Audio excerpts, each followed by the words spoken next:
Blooming You, le podcast Mieux-être, corps et esprit. Rencontre avec Anne-Laure Buffet, thérapeute et l'auteur du livre Tous toxiques, tous victimes aux éditions de l'Observatoire. À plusieurs égards, notre société épuise nos esprits à coup notamment de simplification extrême, empêchant la nuance et la réflexion. Les pensées et prises de parole entendues ne sont souvent que des opinions binaires et des jugements radicaux, opposant bourreau d'un côté et victime de l'autre. Mais la réalité n'est jamais aussi simple. Elle est toujours complexe, subtile et nuancée. Sauf que beaucoup refusent de l'entendre et vont même considérer la nuance comme dangereuse et traître. C'est là qu'on glisse dans la violence et la censure auxquelles on assiste dans les médias et les réseaux sociaux.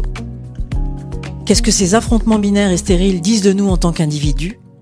Comment en sortir et retrouver le sens de la nuance, du subtil et de l'esprit constructif ? Anne-Laure Buffet est spécialisée dans l'accompagnement des victimes de violences intrafamiliales et conjugales, et nous la recevons aujourd'hui pour essayer de comprendre les mécanismes à l'origine des croyances et des états d'esprit qui gouvernent notre époque. Je suis Amal Dadol, une simple curieuse de ce qui fait une vie bonne et heureuse. Anne-Laure Buffet, bonjour. Bonjour Amal. Merci d'être avec nous aujourd'hui. Merci à vous. Votre titre, Tous toxiques, tous victimes, interpelle. Est-ce à dire que nous serions tous aussi bien bourreaux que victimes ? Bourreau et victime, c'est très exagéré. Si on se voit, si on lit le livre ou si on sort du livre en se disant je suis forcément soit un bourreau, soit une victime, c'est que j'ai raté mon coup complètement. On a forcément, parce qu'on est humain, en nous des parts qui vont être bonnes pour notre entourage et des parts qui vont être plus difficiles à recevoir. Et selon comment on se présente, comporte et interagit, je ne dis pas qu'on va devenir bourreau, c'est quand même un terme qui est extrêmement fort, mais on peut avoir des moments ou des comportements qui vont être toxiques pour l'autre. Toxique, ça veut dire que ça va lui empoisonner un moment de son existence, voire son existence. Alors, si ça empoisonne totalement l'existence de l'autre, là, effectivement, on devient son bourreau.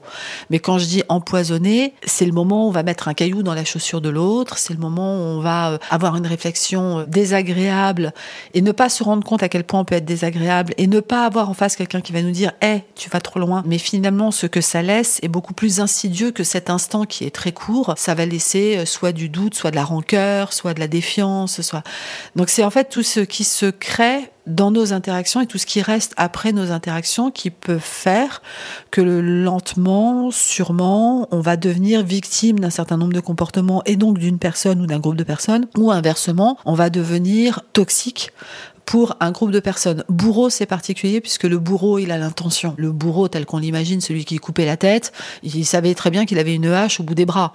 Celui qui faisait tomber la guillotine, il savait très bien qu'il allait couper la tête des personnes qui étaient dans la guillotine. Il avait l'intention. Je dis pas qu'il avait l'accord avec cette intention-là, mais il savait quel acte il était en train d'agir.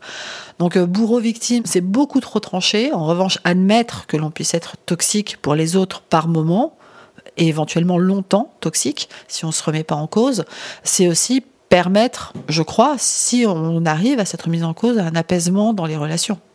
Vous introduisez votre livre en définissant les attributs d'un bourreau et d'une victime. Quels sont-ils ? Le bourreau est méchant et la victime est gentille. Ça, c'est ce qu'on voudrait nous faire croire.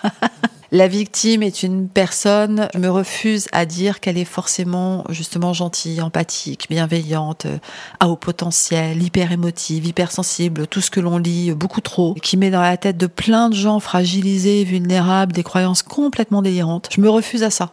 La victime, c'est un être humain qui, parce qu'elle est un être humain, à un moment dans sa construction, parfois dans la prime enfance, vit une situation violente, traumatisante, en tout cas qui la vulnérabilise énormément, ce qui lui laisse une fragilité, une faille, et elle va chercher, comme tout être humain, toute sa vie à combler cette faille. Consciemment, inconsciemment. On est victime que s'il y a en face effectivement quelqu'un de toxique, voire un bourreau. On devient victime parce que face à nous, mais nous, avec nos failles et nos vulnérabilités et nos fragilités, va se présenter un autre être humain qui va s'emparer de cette faille-là, qui va donner le sentiment qu'il peut la combler, qui va sans doute la combler à un moment. D'ailleurs, c'est bien pour ça que les victimes se retrouvent enfermées dans des systèmes d'emprise, parce qu'elles sont coincées dans cette croyance qui est « il a été tellement gentil, mais en même temps, maintenant, ça va plus, mais en même temps, si je le quitte, je vais être seule. » Enfin, c'est plus tout ce qui découle de façon terrible de ça. On ne peut être victime que si en face de nous, il y a donc un bourreau. Et le bourreau s'empare de cette faille, et il va s'en servir non pas pour aider la victime, même s'il lui fait croire qu'il est aidant, mais il va s'en servir à son profit. Et c'est en ça qu'il est toxique et possiblement bourreau.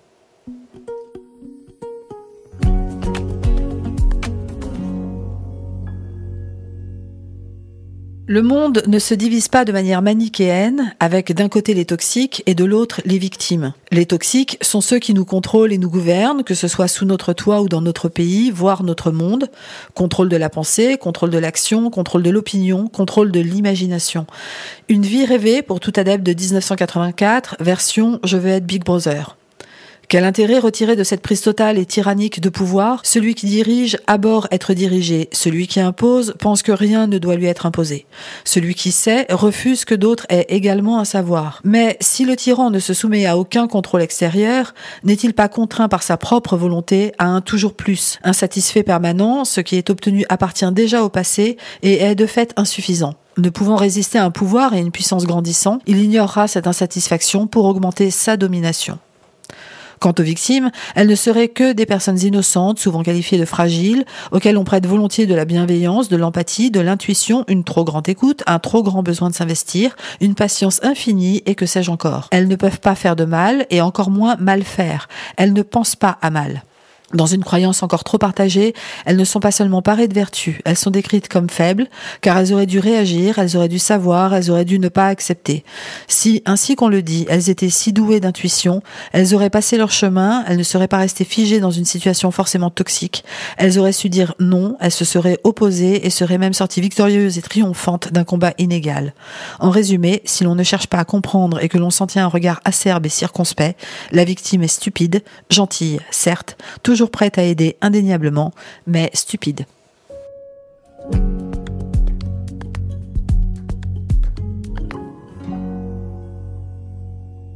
Anne-Laure Buffet, vous venez de nous offrir la lecture d'un passage de votre livre. Pourquoi avez-vous choisi cet extrait ? Parce qu'il complète bien, je crois, votre question sur bourreau, toxique. Est-ce qu'on est tous bourreaux ou tous toxiques, ou bourreau, toxique, victime ? Comme si on ne pouvait pas être d'ailleurs et victime et bourreau. Pourtant ça a été démontré largement que c'est possible, parce que je suis agacée par un certain nombre de termes, parce que je ne supporte plus d'entendre parler du pervers narcissique toutes les 2 secondes, comme s'il était devenu l'apanage de notre siècle que d'avoir eu un pervers narcissique dans notre vie. C'est ce que je répète souvent. Si t'as pas eu un pervers narcissique à 50 ans, t'as raté ta vie. Alors, je le dis en plaisantant, mais c'est vraiment pas drôle, puisque aujourd'hui c'est ainsi que les personnes se présentent. Je sais ce que j'ai, je suis victime d'un pervers narcissique. C'est beaucoup plus compliqué que ça, et c'est là que doit commencer le travail d'ailleurs en thérapie. Et de la même manière, d'autres qui arrivent en disant je suis victime et indéniablement et indiscutablement victime et j'ai peur de sortir de cet état-là. Et puis d'autres encore qui vont dire oui, telle personne elle dit qu'elle est victime, elle est juste complètement gourde. Non, elle n'est pas complètement gourde, elle est en souffrance. Et quand bien même ce qu'elle décrit objectivement n'est pas une situation où elle est victime d'une chose, en tout cas, c'est de ses souffrances, de ses croyances, de ses failles. Et c'est ça qu'il faut entendre. Donc il faut aller plus loin que le premier propos qui nous est proposé.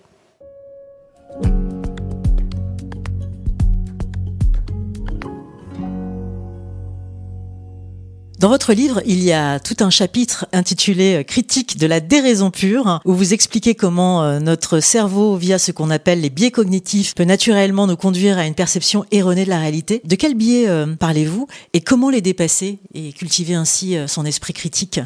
Des biais, je pourrais vous en faire une liste si en a tant et tant. C'est très intéressant, en même temps, je crois surtout qu'il faut retenir ce qu'est un biais cognitif de manière générale. C'est quelque chose qui s'impose à notre mode de fonctionnement cérébral, à nos schémas de pensée, qui vient soit de l'extérieur par l'éducation, par le contexte, par l'environnement, soit de nous-mêmes parce qu'il nous rassure, il nous offre une forme de protection, il nous remet en confiance. Mais le biais, c'est ce qui nous empêche de dépasser cette pensée-là. Donc si on a besoin, tous autant qu'on est, de nos biais, c'est parce que ça nous structure. Si on refuse d'être dans le biais, si on dit non mais moi ça va, je suis ouvert à tout, zéro problème, on est déjà dans le biais, on ne se met plus en capacité d'entendre l'autre. On reste campé sur nos positions, on a la conviction de savoir et on refuse tout discours qui élargit un tout petit peu la pensée d'ailleurs. On l'a beaucoup vu avec la crise sanitaire, on le voit énormément avec les personnes qui se retrouvent sous emprise, parce qu'elles se retrouvent coincées dans des biais cognitifs, c'est-à-dire il y a un mode de fonctionnement qui est celui-là et pas d'autre. Il y a une personne qui doit être écoutée, c'est celle-ci, le gourou ou le sectaire ou le tyran et pas un autre.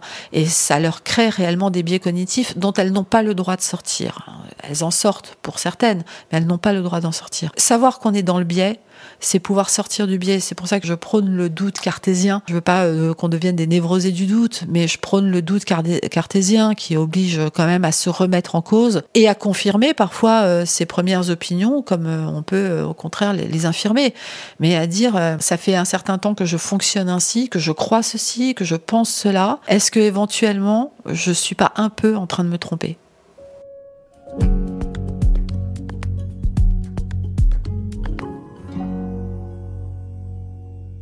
Vous décrivez comment la culture du narcissisme constitue un terreau fertile à un certain nombre de dérives, comme les dérives identitaires ou les dérives liées au prosélytisme et au développement personnel. Vous écrivez sur un ton caustique que j'ai beaucoup apprécié, les grands prédicateurs du bien-être et du développement personnel ont tous un storytelling bien ficelé et bien orchestré. Tous commencent leur palabre de la même manière. Tous manquaient de confiance en eux et ont eu une enfance difficile. Tous vont vous proposer un programme de remise en forme émotionnelle, parfois physique, qui a indéniablement fait ses preuves et que vous ne pouvez refuser. Bien emballé et bien vendu, s'il vous propose de partager presque gratuitement sa méthode, pourquoi refusez-vous cet accès au bonheur ? Qu'est-ce qui vous énerve dans le développement personnel, Anne Buffet ? Les injonctions. C'est terrible, les injonctions. C'est tout le paradoxe. Alors, pas de tout le développement personnel, hein. Voilà, là. Sinon, je vais me faire des ennemis qui vont croire que je dis ce que je ne pense pas. D'ailleurs, je n'ai rien contre le développement personnel. J'en ai contre certaines personnes qui, au nom du développement personnel, au nom du bien-être, d'une ouverture, d'un épanouissement possible pour la personne, s'en sont emparées comme d'un produit marketing. D'ailleurs, elles font très très bien leur publicité, hein. Je disais tout à l'heure, en dehors du micro, c'est Black Friday quand elles vendent les places pour leurs conférences. Je trouve ça complètement délirant. Elles font de la pub pour leurs produits. Elles offrent un produit. Et si vous suivez bien le mode d'emploi du produit, à la fin, vous serez heureux. Mais ça fonctionne pas comme ça. Sinon, depuis la Grèce antique et plus loin encore, l'être humain ne quêterait pas le bonheur. S'il y avait une recette toute simple et toute faite, on quêterait pas le bonheur. Alors même si le monde évolue, fondamentalement, la quête de l'humain, c'est d'être heureux. Et moi, de voir arriver des gens qui disent mais j'ai vu telle et telle conférence et j'ai bien écouté telle et telle personne et j'ai bien compris les blessures que j'ai en moi et ça allait mieux. Et puis là, ça va plus du tout. Ouais, enfin, la seule chose, c'est que les livres que vous lisez, les conférences que vous écoutez, elles parlent pas à une personne, donc elles vous parlent pas à vous. Elles vous donnent l'impression de vous parler à vous. Mais c'est insuffisant. C'est des pistes de réflexion. Ça peut être très utile, mais c'est insuffisant. Après, il faut une relation beaucoup plus interpersonnelle avec un thérapeute, éventuellement un coach. Enfin, je fais pas non plus de prosélytisme pour la thérapie, mais de se dire, voilà, j'ai tout ça comme piste de réflexion, mais maintenant, moi, j'ai envie d'en dire quoi ? Quand il y a des conférences, il y a très peu d'interaction avec le public. Il y a quelques personnes qui vont prendre la parole, mais quand il y a 400 personnes dans le public, c'est pas 400 personnes qui vont pouvoir poser leurs questions. Donc, c'est de dire, non, pour moi, le bonheur, ou pour moi, le bien-être, ou pour moi, sortir de ma souffrance, c'est peut-être autre chose que simplement voir gesticuler quelqu'un sur une scène en train de me proposer un TEDx.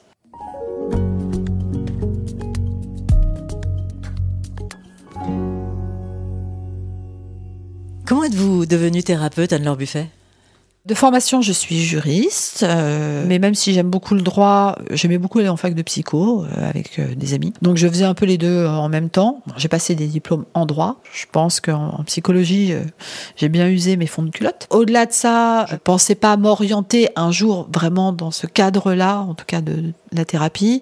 Il s'avère que la vie a fait qu'à 35 ans, j'avais élevé peu ou prou mes enfants. Le plus jeune rentrait au CP, donc ils étaient loin d'être élevés, mais on va dire en tout cas, ils savaient s'habiller seuls et manger seuls, et ils étaient un peu moins à la maison qu'avant. Et donc j'ai dû retrouver une activité professionnelle avec des éléments qui sont compliqués, puisque j'étais dans un divorce qui était pas facile, et que un divorce pas facile, ça prend énormément de temps. Ça serait bien que certaines personnes l'entendent. C'est très compliqué, particulièrement pour les femmes, de se remettre au travail ou de continuer une activité professionnelle quand les divorces sont compliqués. Beaucoup plus qu'on ne le dit. Ça fait partie d'un certain nombre de souffrances qu'elles ont, et bref. Il s'avère que j'étais dans cette situation-là. Allez dire à un employeur, vous allez voir, je vais être super génial. Vous me connaissez pas, mais vraiment, je vais faire un super boulot, mais alors pas tel jour, pas à telle heure, plutôt en horaire aménagé et pas pendant les vacances scolaires. Et puis sinon en garde alternée. Enfin, c'est complètement délirant. Et j'avais la possibilité de reprendre des formations. Et je me suis dit, après tout, le droit j'aime, mais le droit ne répare pas.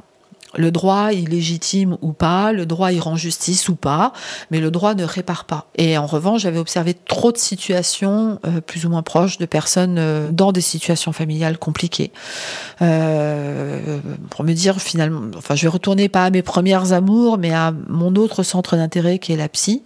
J'ai repris des formations. Et puis j'ai commencé. Il s'avère qu'en 2013, j'ai ouvert un blog, que ce blog, c'était pour parler de ce que sont les violences psychologiques intrafamiliales, en me disant ça va, c'est connu, quoi. C'est pas parce que moi je connais le sujet que je suis la seule, loin de là. En fait, j'étais pas la seule, mais on était très très très peu nombreux il y a 8 ans à en parler. Et j'ai vu arriver des commentaires de beaucoup de gens me disant mais donc je suis pas folle ou je suis pas fou, parce qu'il y a pas que les femmes victimes, les hommes peuvent l'être aussi. Je suis pas délirant, je suis en souffrance, mais j'ai le droit de le dire. Et puis ça a été une, deux, puis aujourd'hui c'est 99,9% de mes consultations qui sont avec comme cœur de sujet la violence intrafamiliale.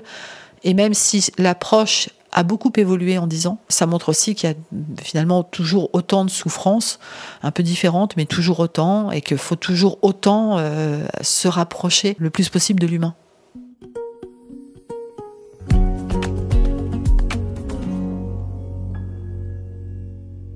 La rencontre qui a changé votre vie ou fait évoluer votre pratique, Anne-Laure? Il y a 3 rencontres très importantes. La première, c'est une rencontre virtuelle, spirituelle d'une certaine manière. En même temps, c'est avec Françoise Sagan. Alors, je l'ai jamais rencontré en vrai, mais le premier livre que j'ai lu, dont je me souvienne avec force, j'avais 11 ans, c'était Bonjour Tristesse. Et encore aujourd'hui, je le lis de différentes manières maintenant, enfin je le vois pas de la même façon, mais ça a été une explosion de me dire cette vengeance orchestrée par une jeune fille qui comprend rien à ce qui lui arrive dans sa vie avec son père, qui est absolument pas incestueux, mais simplement qui se sent trahi. Ça a été tellement stupéfiant pour moi que je me suis dit, la voix d'une femme qui prend pas forcément la défense, qui accuse pas non plus. Enfin, c'était et j'étais petite, 10 ans ou 11 ans. Donc ça, c'est la première rencontre. Et puis longtemps après, une deuxième femme que je n'ai pas rencontrée non plus, Françoise Héritier. C'est son, je crois, presque dernier livre qui a été pareil, un choc pour moi. C'est Le sel de la vie, où elle raconte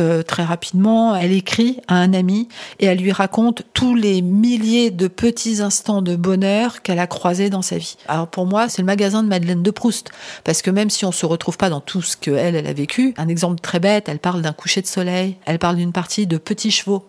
Mais en tout cas, à défaut de parler de petits chevaux, c'est le jeu qu'on peut faire en famille ou avec des amis, c'est le coucher de soleil qu'on a vu seul ou à plusieurs, c'est un repas, c'est le moment où on a renversé un verre d'eau, c'est et un verre d'eau, mais ça a fait rire tout le monde, ça peut être un instant de bonheur.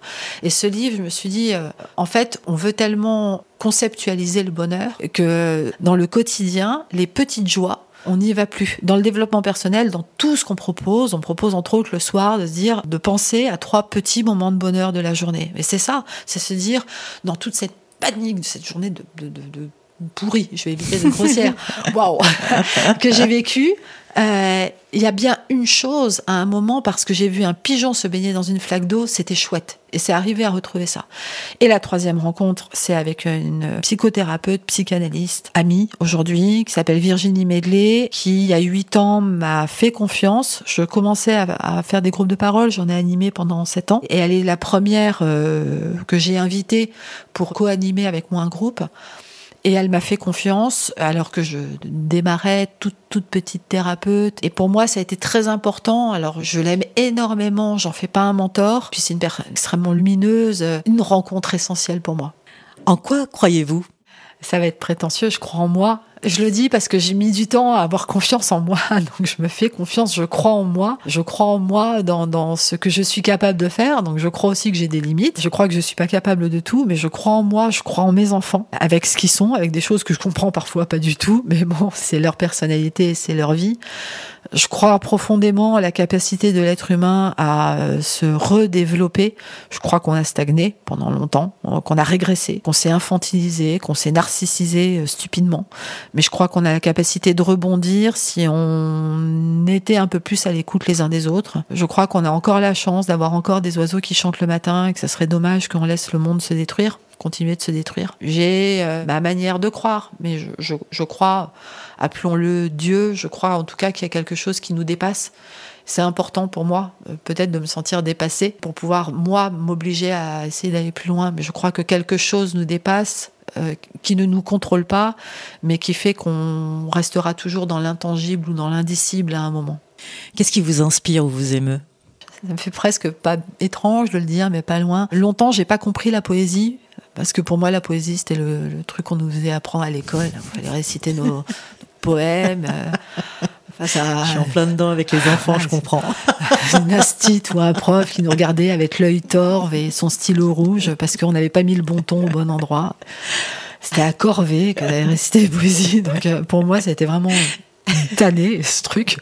Et pourtant, j'étais pas une mauvaise élève, mais vraiment, alors, allez apprendre votre poésie. Oh là là, c'était comme faire les gammes au piano. Et puis voilà, j'ai vécu. Et j'ai rencontré beaucoup d'écrivains, j'ai rencontré des poètes, dont un qui un jour m'a dit non mais c'est pas possible que t'aimes pas la poésie. Je te dis que j'aime pas. Il m'a dit si tu aimes. J'ai dit non. Il m'a dit si. Et puis il a continué en me disant t'aimes, j'en feras. Alors forcément c'était facile, j'étais en train d'en écouter, je dis oui. Il m'a dit donc t'aimes Aragon, donc t'aimes la poésie. Et puis après il a développé et il m'a dit je vous parlais le pigeon qui est en train de se baigner dans sa petite flaque d'eau, on en voit tous les jours, quand on croise des pigeons on en voit. Ça peut être de la poésie, l'oiseau qui va tout d'un coup chanter c'est de la poésie, un enfant qui explose de rire, ça peut être un moment de poésie. Alors oui, on va pas aller réciter un poème autour de ça. Aujourd'hui c'est vrai que c'est devenu un mot tendance. Tout est poétique, comme tout est résilient. Mais il n'empêche que la poésie est une source d'inspiration parce que les soirs qui sont plus difficiles, parce que j'aurais eu trop de consultations avec trop de victimes d'inceste, qui pour moi est le crime le plus abominable qu'on puisse commettre sur un humain. Pensez au chant d'un oiseau, pensez à un papillon, pensez à un enfant, pensez... Ça me permet de redémarrer et c'est pas là que je trouve vraiment mon inspiration, mais c'est pour ça que je le fais, en tout cas que de continuer à travailler dans ce domaine-là et continuer à écrire, essayer d'en parler. Qu'est-ce qui vous effraie aujourd'hui ? La limitation de la pensée, la non-écoute, le refus, l'opposition manichéenne, comme je le dis dans l'extrait, le besoin de revendiquer une grande souffrance. Justement, on peut peut-être nuancer nos souffrances et plutôt que de les imposer aux autres, on peut essayer d'élaborer quelque chose et d'en faire quelque chose. Ce qui m'effraie, c'est la perte de connaissance, la perte de raison, la perte de réflexion, c'est l'urgence et l'immédiateté dans laquelle on est, c'est que les réseaux sociaux soient devenus la Bible et la source d'information de tout le monde sans prendre de recul. C'est dès qu'il n'y a plus de recul, dès qu'il n'y a plus de nuance, ça m'effraie. Qu'est-ce qui vous indigne ? Ce que les enfants subissent dans la maltraitance, le fait que ça soit pas entendu. Oui, voilà, depuis 3 mois, on en parle énormément. Pédocriminalité, super. Va y avoir les fêtes de Noël, on va parler d'autres choses. Va y avoir les élections, on va parler d'autres choses. Et il y aura toujours des enfants abusés, violés, maltraités, tous les jours, et énormément. Ça m'indigne. C'est parce que là, nous sommes collectivement inhumains. Qu'est-ce qui vous fait du bien ? Une bonne tasse de thé, un sourire, pas les remerciements.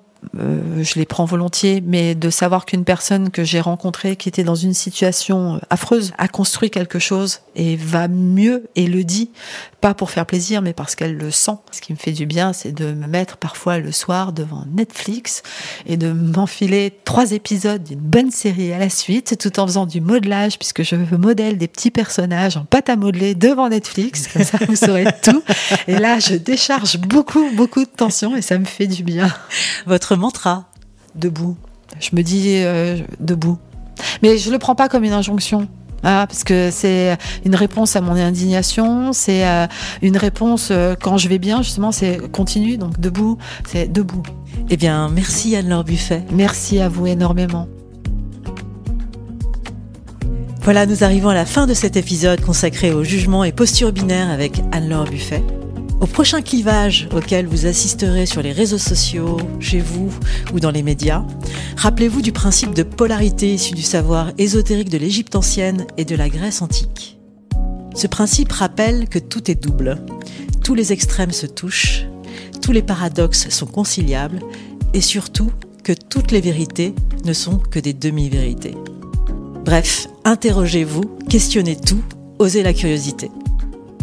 Je vous donne rendez-vous sur bloomingyoU.fr où vous trouverez la transcription de cet entretien avec toutes les références. Je vous dis à très vite pour de nouvelles rencontres et découvertes et en attendant, je vous souhaite tout le meilleur. À bientôt.